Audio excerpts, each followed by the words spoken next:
So this is me again here, and this I'm trying out a new setup of mine, and it's some Jugaad setup of mine. And this phone is right now on some stacks of books, and behind a light, you can see this.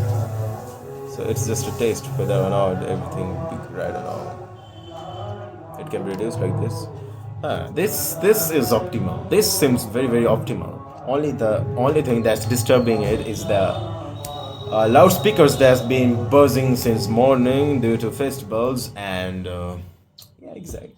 So this is where I would be talking about whatever thoughts comes to my mind in an unfiltered way, and this directly comes from the inspiration that huh. Hắt, hắt, hắt, hắt. Ay, bağırıyor böyle sen olsun. Okay, so what are we talking about? So I have to be able to speak in a fluent way and so that my words gets captured by the audience in a very efficient way without needing of any subtitles. Because right now I don't have that kind of editing software on my phone which can create subtitles. I had CapCut, but due to some technical and geopolitical reasons, Chinese apps are banned in India. Not all, but yeah, there are some. TikTok and CapCut is part of TikTok, so it's banned. Anyway, so what I was talking about is that Gangster Perspectives, that channel, has been training my mind to view every content on the internet in a very critical way. Not every content on the internet can be trusted. You have to be able to use your intuition. You have to sharpen your intuition. You have to question every kind of points they lay out there.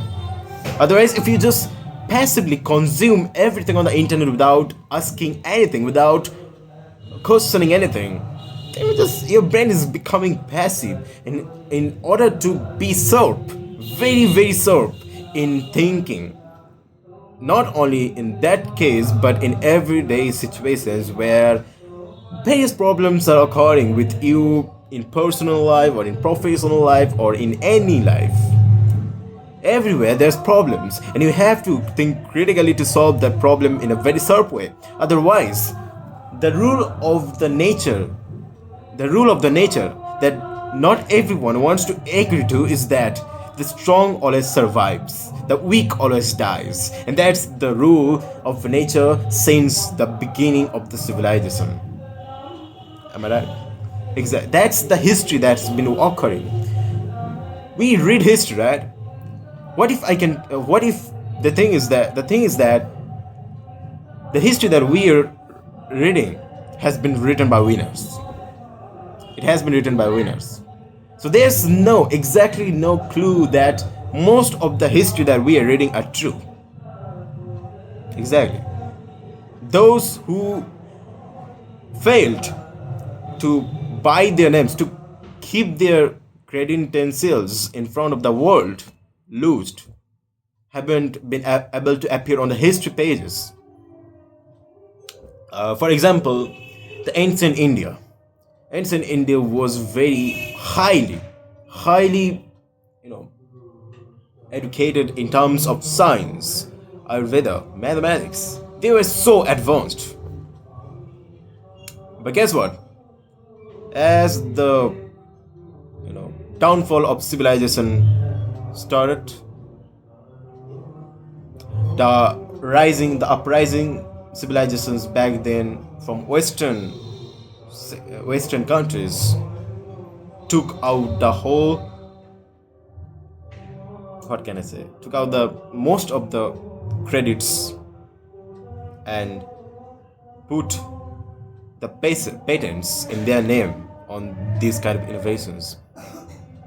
It might be true, it might not be true, but to some extent it is true.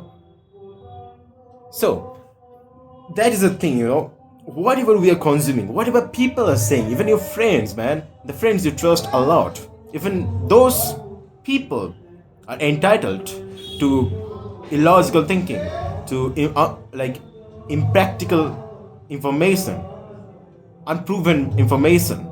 And when they tell you, what happens? You believe them. Most of the time, you believe them because they are your friends, right? That is a kind of bias that's working right there.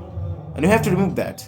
In order to remove that, you have to think critically. You have to think, okay, that person is saying this information. I have to look for the sources of this information. I have to go myself to those sources and find the information myself. Those sources can also be lying, man.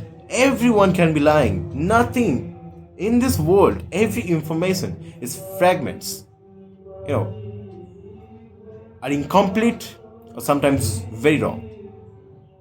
And I used to read a book called How Spies Think, and it has been written by one of the, retired officers of MI6, the intelligence apparatus. And it was a very interesting book, and it showed how probability is being used to find some evidences of future occurrences, viewing some circumstances. Like it used the it used the example of Cuban Missile Crisis during the Cold War of USA and USSR back then. It was a very interesting case study. And these books, especially, you have to read a lot of books on this kind of categories if you want to sharpen your thinking skills. This kind of detectives or spies, how they used to think, man. They're thinking models. You have to learn that, man. You have to learn that. Not only that, today most of the communication, 65% of the communication happens non-verbally. Yeah. So if you don't, like, let's say you are talking to someone and that person is disagreeing to some point of view, but in verbally he's agreeing to every point, but non-verbally his body language isn't showing that. No matter what, man, body language never lies. Body language never lies. So you have to some extent, you have to know some body language cues. Otherwise, people will be lying in front of your face and you won't be able to understand anything. The most dangerous person in this world is the one who knows how to lie. Who knows how to lie and get away with it. That's the most dangerous kind of person, I'm telling you. Maybe it's not the most kind of dangerous person. Maybe I'm exaggerating a lot on that, but it's one of the most dangerous kind of people you'll meet. And there are also this kind of people who will tell you the truth, right? They will tell you the truth, but they will just twist it to some degree. It's the truth, but they will twist it to some kind of perspective. That's very dangerous. That's super dangerous, because that person is literally framing that, like, the truth is true, but maybe it was the perspective of thinking that truth was soft, but that person has encouraged you, that person has framed your perspective to think it in a very worse way. And yeah, that's what is happening every single day. Every single day you are talking to people. Every single day you are navigating through complex situations. Human beings are complex. Relationships are complex. Everything is complex. The more you grow up, I never knew anything of that. I sometimes used to think, okay, what if I was a child, man? I used to be free of every kind of chaos.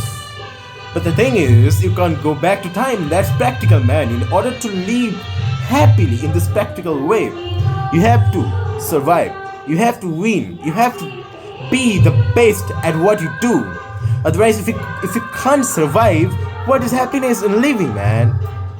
That's the thing. In nature, the winner, the stronger, always survives. You can't deny that. You can never deny that. So you have to upgrade yourself every single day, man. No matter what. Your friends, the best friends, can betray you. That kind of days occurs in every single person. I mean, most of the people face that kind of things in their life. but they can't process that. They get back to the same comfort place where they used to get that kind of validation from their best friends. No, man, I'm not going anywhere. If I go from this person, then I'm not going to receive the same kind of homey feelings that I used to get from this person. No, I'm not living that person. That's bullshit. You have to keep attacking your weak self. You have to kill him again and again. That's truth. The loudspeaker has been increasing its noise because of the pooja. Has been very, very, very, very disturbing. Anyway, that's the thing I wanted to say in this video. Let's see what I can say in the next video. Signing off right now.